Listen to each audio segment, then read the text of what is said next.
So, background, as you said, director at Klaros Group, former professor at Georgia State, former member of the CFTC's Market Risk Advisory Committee. This presentation is based on arguments I've made in various court cases here. These are derivatives. Derivatives are a class of financial instrument. Its value depends on or is derived from the performance of some kind of underlying. Derivatives can be broken down into a couple of different types. There are futures, so agreements to buy or sell an asset at a fixed price at a future time. There are swaps, which are agreements to exchange cash flows, calculated reference to some kind of underlying. Why are we even talking about the CFTC here? So the Commodity Futures Trading Commission regulates commodity derivatives. Commodity is a term that has a discrete legal meaning. So while most people will just think of wheat, cotton, rice, corn, etc., the definition in the Commodity Exchange Act also includes all services, rights, and interests in which contracts for future delivery are presently or in the future dealt in. So basically everything. We have the definition of excluded commodities, which are commodities that have a financial, commercial, or economic consequence. Definition of swaps.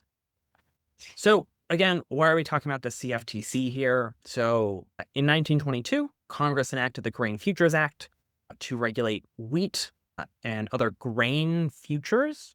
It was intended to prevent market manipulation. In 1936, Congress expanded the Grain Futures Act by enacting the Commodity Exchange Act to expand federal oversight over more futures markets in 1936, and then on really expanded the number of physical commodities that were covered. In 2000, with the Commodity Futures Modernization Act, Congress really expanded the types of activities that could be considered derivatives, removed the so-called economic purpose test, and basically said that all of the indices and financial derivatives are derivatives, excluded them from the CFTC's jurisdiction. And in 2010, after the financial crisis, Congress put those contracts back under the CFTC and allowed the CFTC to regulate them. So what's the purpose of the Commodity Exchange Act? Let's not forget the Onions Futures Act of 1958. Sorry, what's... I was surprised not to see the Onions Futures Act of 1958 on that list. That is true. I was going for just some of the top ones, but absolutely, there are two things that are not considered commodities: onions and motion picture box office receipts. Okay, so Congress said that the reason it enacted the Commodity Exchange Act is derivatives are effective with a national public interest, but providing a means for managing and assuming price risks, discovering prices, and disseminating pricing. The Commodity Exchange Act is intended to serve the public interest through regulation of trading facilities, clearing, and market participants under the oversight of the CFTC. So really giving the CFTC broad oversight of these markets. Obviously, we have the litigation over event contracts. Briefly, the arguments that the prediction markets themselves are making are that event contracts are swaps. The Commodity Exchange Act gives the CFTC exclusive jurisdiction to regulate swaps. They also argue that event contracts allow sports teams and municipalities to hedge economic risks, or not just sports, but all event contracts do enable the hedging of economic risks. Prediction markets have informational value, and they effectively aggregate information. And they also argue if the CFTC isn't going to regulate these markets, then we're going to be left with a 50-state, state-by-state regulation of these markets. On the other side, the states and the tribes are arguing that event contracts meet the definitions of gambling under state and tribal law, and therefore need to be subject to those regulatory regimes. They argue that in enacting the Commodity Exchange Act, Congress did not intend to prevent states and tribal governments from regulating gaming as applied to these contracts. They argue that when Congress enacted the Dodd-Frank Act and gave the CFTC authority over event contracts, it didn't intend to displace state or tribal gaming laws, basically No one thought that the Dodd-Frank Act was going to give the CFTC authority to regulate things that appear to most people to be gambling. And they argue that there's little, if any, ability to use prediction markets to hedge economic risks. So in my amicus briefs, I have argued that the Commodity Exchange Act is meant to regulate instruments that are used for hedging and not for wagers on diversion.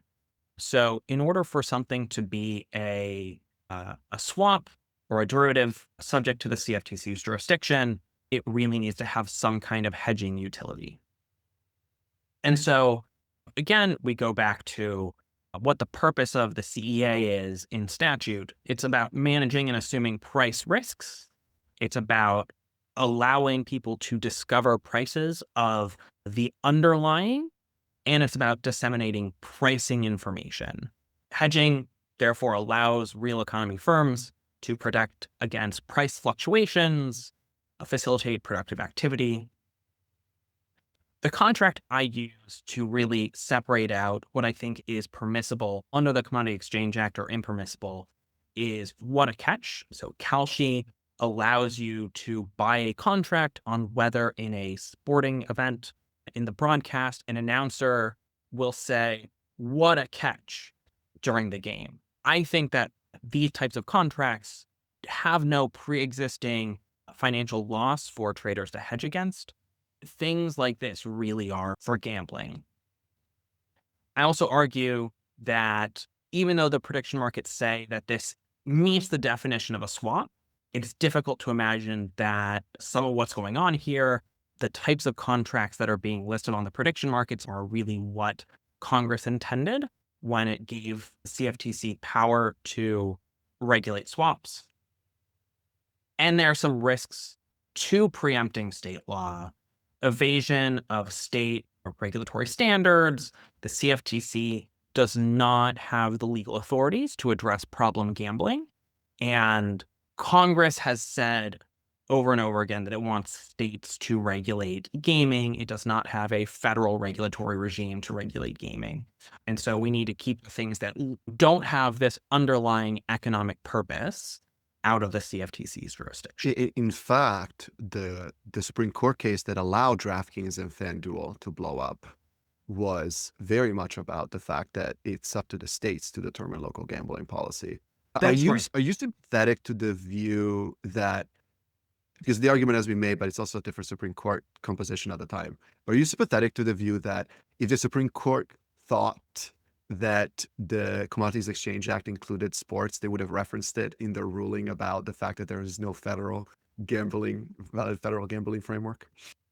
So, I mean, what I think is going on here, and Robin talked about this just before, is so much of finance was previously called gambling. And time and again, Congress has had to step in and say, this is on the finance line or this is on the gambling line. I think that the Supreme Court really did not think about this issue when it was deciding that case in 2018.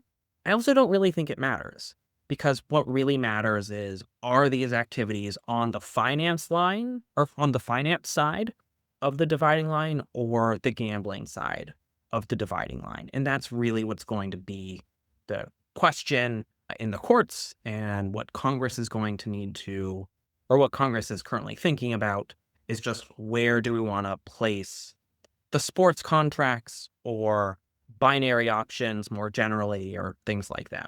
Which bucket do we want to put them in? Yeah, my understanding of the New Jersey case is that the ruling was, yes, sports betting contracts are gambling, but in the CFTC has its own rules against them, but the states cannot compel a federal agency to enforce its own rules. Not quite. So what the courts in New Jersey said are, these contracts are finance. Congress has made the decision to put them on the finance side of the dividing line. The CFTC has a rule that says markets cannot list contracts that involve gaming. And some of these sports contracts do involve gaming, but it's not up to states to enforce those contracts. So what they're saying is it's on the finance side, and the CFTC has said they cannot be listed. But the lawsuit is just about which side of the line are they on. Why is the CFTC not amended its rules? Why do they still leave it in there? Is there a procedural problem with that? Do they need an act of Congress to change that? I thought it was I an mean, internal guideline. so they're in the process of it. So again, Robin mentioned writing a comment letter to the CFTC when they did a request for information. That was the first stage in the process of them amending this rule. Also, remember the rule prohibits listing contracts that involve gaming. The CFTC takes the position that gaming in this context is really just things that happen in a casino, like a roulette wheel or things like that. They take the position that gaming does not mean sports. Yeah. Which is going to be one of the big issues, I think, of the Supreme Court, right? Do you think there is yeah, I guess, could the Supreme Court rule similarly to New Jersey, where substantively they rule in a particular way, but then they say, but the states cannot force the enforcement? Yeah. So I mean, when it gets to the Supreme Court, I don't think the question is going to be on what does gaming mean. I think it's going to be a question of which side of the dividing line is it on? Is it finance or is it gambling? And I really don't know how the Supreme Court is going to decide there, because I think you look at the definitions of things in the Commodity Exchange Act, and these sports contracts seem to meet the definition of swaps under the CFTC's authority, but many of the contracts that are being traded really don't look like it. They just really look a lot like gambling. 'Cause the reason why I ask is that I feel like there's so many separate issues that need to be resolved there. The big one is, where on the line is it, right? Is it a financial Yeah. instrument? Is it gambling, right? But then you have two separate authority issues. One is the states arguing like it is gambling, and Yeah. because I think something that's missed in the conversation is, I think it came up more this week, most of the volume, certainly on Kalshi, right? Polymarket's unclear because they don't KYC people, Right. but it's coming from states where sports gambling is banned, like in California and Texas, right? And so the preemption would basically disempower the states from being able to regulate that. But then you also have the tribal. I'm glad you brought up the tribal question. Could the CFTC authority preempt that as well? Well, yeah. So the question really is which side of the line is it going to be on? And if the courts decide that it's on the finance side, then it's under the CFTC's jurisdiction. And even though it looks like gambling, the law says it is not gambling. And if it's not gambling, then it's not under the authority of the tribes or the state. Is there some sort of in the middle compromise? Like, could the Supreme Court rule prediction markets have to geofence around the reservations? So there, no, I really don't think that there is some kind of compromise here. It really is it under the authority of the CFTC, or is it under the authority of the states and tribes? It has to be one or the other, because if you say both, then in the 12 states or so that ban gambling, you're basically saying people in those states aren't allowed to use prediction markets. So Right. the states win. So it really is one side or the other. Yeah, it makes sense. So because of the Onions Futures Act, is why we can't have nice things. So Congress literally banned onions futures because somebody cornered the onions futures market, which is funny because from what I understand, the onion farmers now would love onion futures contracts. Yeah. But they're banned explicitly by the Onion Futures Act. And then Yeah. Dodd-Frank amended the Onion Futures Act to add the motion picture.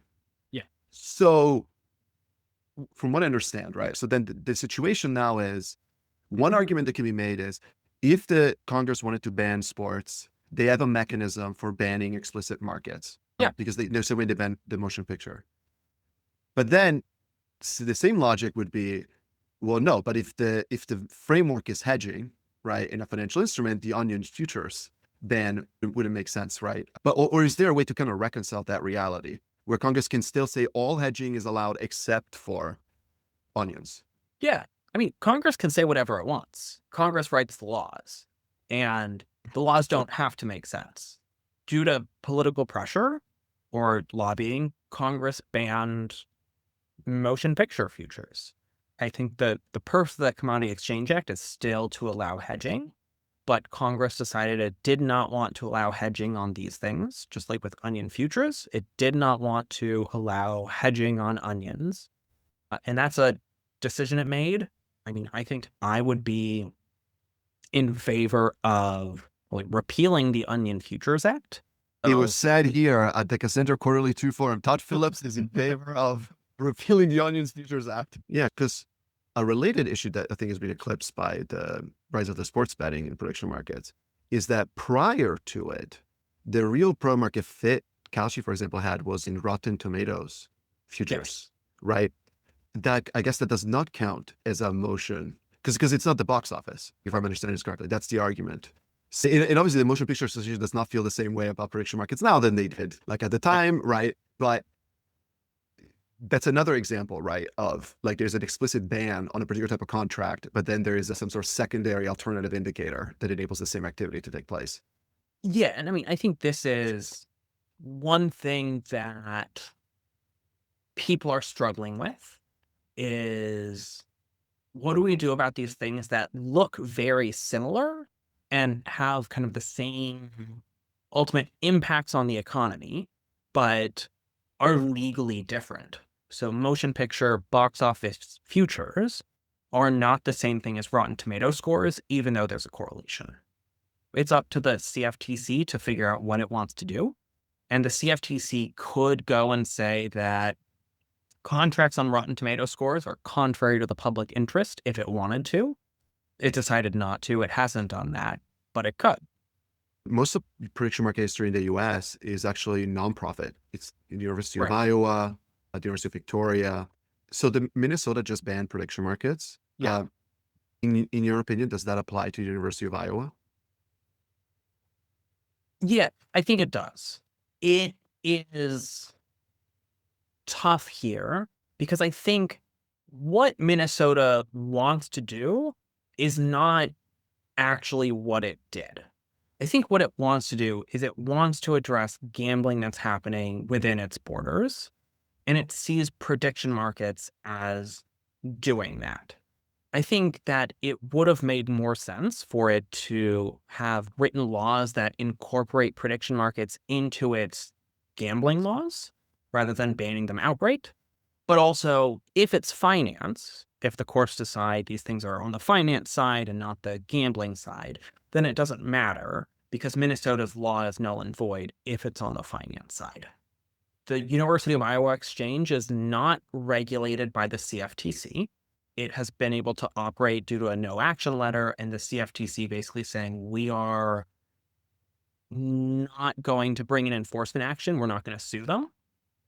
But because they're not regulated by the CFTC, then yeah, the Minnesota law affects it. But again, like I don't think Minnesota's legislators were thinking about this. Do you think it would be beneficial for the CFTC to basically formalize maybe the nonprofit prediction market category?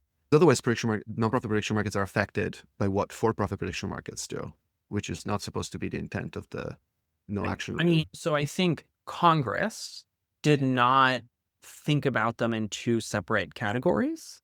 I think Congress was just thinking, well, Congress also wasn't thinking about prediction markets. Congress was thinking about derivatives. I think that prediction markets were kind of swept in there almost by accident. It was the CFTC giving no action relief to the University of Iowa that kind of said, we do have jurisdiction over this.